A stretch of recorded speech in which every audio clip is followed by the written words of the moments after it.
Bonjour à tous, aujourd'hui nous allons voir les droites remarquables dans le triangle. Première droite dont nous allons parler est la médiatrice. Alors une médiatrice d'un côté d'un triangle est une droite qui est perpendiculaire au milieu d'un côté. Ça veut dire que c'est une droite qui va passer par le milieu du côté et qui va être perpendiculaire à ce côté. Alors, hop, si on trace ici la médiatrice, mais on constate qu'elle est bien perpendiculaire au côté, donc elle forme bien un angle droit et elle passe bien par le milieu du côté. Il y a la même distance à gauche qu'à droite. Ensuite, nous avons la médiane. Alors, une médiane d'un triangle est une droite qui comprend un sommet et le milieu du côté opposé à ce sommet. Ça veut dire que nous allons tracer une droite qui passe par un sommet et par le milieu du côté qui lui est opposé, donc qui est en face entre guillemets. Donc ici, on voit bien qu'on a une droite qui passe par un sommet et par le milieu du côté opposé. Vient ensuite la hauteur. Alors une hauteur d'un triangle est une droite qui passe par un sommet et qui est perpendiculaire au côté opposé ou à son prolongement. Ça, on précise dans le cas où on a un triangle obtusant, donc un triangle avec un angle obtus. Donc la hauteur, elle est perpendiculaire à un côté et elle passe par le sommet qui lui est opposé. Donc ici, on constate qu'on a bien une droite qui est perpendiculaire à un côté, donc on a bien les angles droits, et qui passe par le sommet opposé, donc qui se trouve de l'autre côté. Il reste la bisectrice. Alors une bisectrice d'un angle d'un triangle est une droite qui partage un angle en deux angles de même amplitude. Donc c'est une droite qui va couper un angle en deux angles de même amplitude. Ici nous avons représenté une bisectrice. On constate bien qu'elle coupe l'angle en deux angles de même amplitude. Alors maintenant, nous allons voir comment tracer ces droites remarquables. Donc, on va construire la médiatrice de AB. Alors, il y a deux façons de construire la médiatrice d'un côté d'un triangle.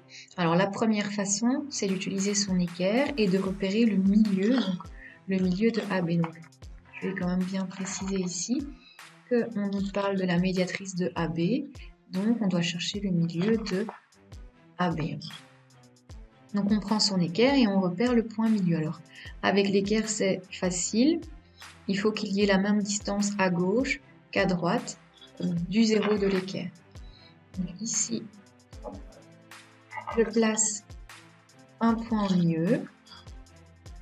Ensuite je vais utiliser la ligne de perpendicularité de l'équerre. Donc la ligne perpendicularité c'est la ligne 0,90 et cette ligne là, on va venir la placer sur le côté dont on veut tracer la médiatrice. Pour être bien perpendiculaire, on fait glisser notre équerre jusqu'au point milieu et on trace la médiatrice. Du côté ici AB, donc on est bien perpendiculaire et on passe par le milieu. Ça c'est quand on construit la médiatrice avec l'équerre. On peut également construire la médiatrice à l'aide du compas. Alors pour ce faire, on prend son compas et on prend une ouverture plus grande que la moitié du côté. Donc je ne vous demande pas de mesurer, de trouver la moitié et de prendre plus grand. Vous faites ça visuellement. Donc ici on voit bien que l'ouverture de mon compas est plus grande que la moitié de AB. Alors ce qu'on va faire, c'est qu'on va venir construire un petit arc de cercle au-dessus et un petit arc de cercle en dessous du segment dont on veut tracer la médiatrice. Une fois que c'est fait, on garde la même ouverture de compas et on va aller mettre sa pointe sèche sur l'autre extrémité du segment. Et on fait la même chose, un petit arc de cercle en dessous du côté dont on veut la médiatrice et un autre arc de cercle au-dessus. On a donc deux intersections. Donc on a une première intersection ici, une deuxième en dessous. Alors pour construire la médiatrice, du coup, il suffit tout simplement de relier, de tracer la droite qui passe par ces deux intersections, ce qui nous permet du coup de tracer la médiatrice à l'aide du compas. Ensuite, construire une médiane relative au côté AB. Donc c'est le même principe, on veut construire une médiane relative au côté AB. Donc la médiane, je le rappelle, elle passe par le milieu du côté et par le sommet opposé. Donc notre médiane ici, relative au côté AB, elle va passer par le milieu de AB et elle va passer par le sommet qui est opposé au côté AB. Alors le sommet qui est opposé au côté AB, c'est le sommet C. Donc notre médiane, elle va passer par le milieu de AB et par C. Comme on l'a fait pour la médiatrice, on va aller repérer le milieu de AB. On prend son équerre et on repère le milieu de AB. Une fois qu'on a repéré le milieu de AB, on le marque. Hop. Donc ici, j'ai mis un petit point au milieu de AB. Et on peut donc tracer la droite qui passe par ce point-là et par C, par le sommet C. On a donc tracé ici la médiane relative au côté AB. Ensuite, construire la hauteur relative au côté AB. Ici, c'est le même principe. La hauteur relative au côté AB, ça veut dire qu'on doit tracer une droite qui est perpendiculaire au côté AB et qui passe par le point C. Alors, pour ce faire, nous allons utiliser la ligne 0,90 de notre équerre, donc la ligne de perpendicularité. On va la placer sur AB et on va venir faire glisser notre équerre, donc toujours en gardant cette ligne de perpendicularité sur AB. On va faire glisser notre équerre jusqu'au moment où on rencontre le point C. Une fois qu'on a notre équerre qui passe par le point C et qui est bien perpendiculaire à AB, on peut tracer la hauteur. Donc on est bien perpendiculaire à AB passant par C. Dernière droite remarquable à tracer, c'est la bisectrice de l'angle A. Donc nous, ici maintenant, on veut la bisectrice de l'angle A, donc la bisectrice de l'angle qui est ici. Donc on a dit la bisectrice, c'est une droite qui va couper un angle en deux angles de même amplitude. Donc pour ce faire, nous allons devoir mesurer l'amplitude de l'angle A. On prend son équerre et on mesure l'amplitude de l'angle A. Donc on met le 0 de l'équerre sur le sommet A et on va regarder ici, on voit que notre angle A a une amplitude de 62 degrés.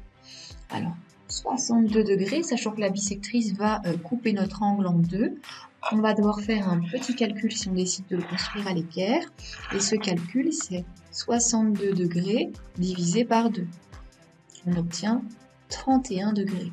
Donc on sait qu'à 31 degrés, je mets un petit point, on va avoir la bisectrice de l'angle A. Donc ici, notre bisectrice a bien coupé notre angle A en deux angles de même amplitude, deux angles de 31 degrés. Alors la bisectrice, on peut la construire à l'aide de l'équerre comme on vient de le faire, donc en mesurant l'amplitude de l'angle et en divisant cette amplitude par 2. Ou alors on peut construire la bisectrice à l'aide du compas. Alors pour ce faire, on va placer la pointe sèche de notre compas sur le sommet A.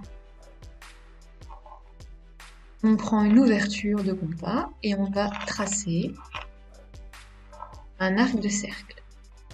Cet arc de cercle va situer ici des intersections, d'accord, sur les côtés de l'angle de sommet A, donc sur les côtés ici de notre triangle. Ce que nous allons faire maintenant, c'est placer notre pointe sèche de notre compas sur cette intersection et on va à nouveau tracer un arc de cercle. On garde la même ouverture de compas, on ne la change pas et on vient replacer notre pointe sèche sur la deuxième intersection. Comme pour tout à l'heure, on retrace un arc de cercle. Nos deux arcs de cercle se coupent. Il y a une intersection ici, qui est un point qui se situera sur la bisectrice de l'angle. Pour construire maintenant la bisectrice de l'angle A, on trace la droite qui passe par le sommet A et également par le point d'intersection qu'on a le point d'intersection ici de nos deux arcs de cercle. Donc, hop, la bisectrice de l'angle passe donc par le sommet A et par l'intersection de nos arcs de cercle. On a tracé la bisectrice de l'angle à l'aide du compas.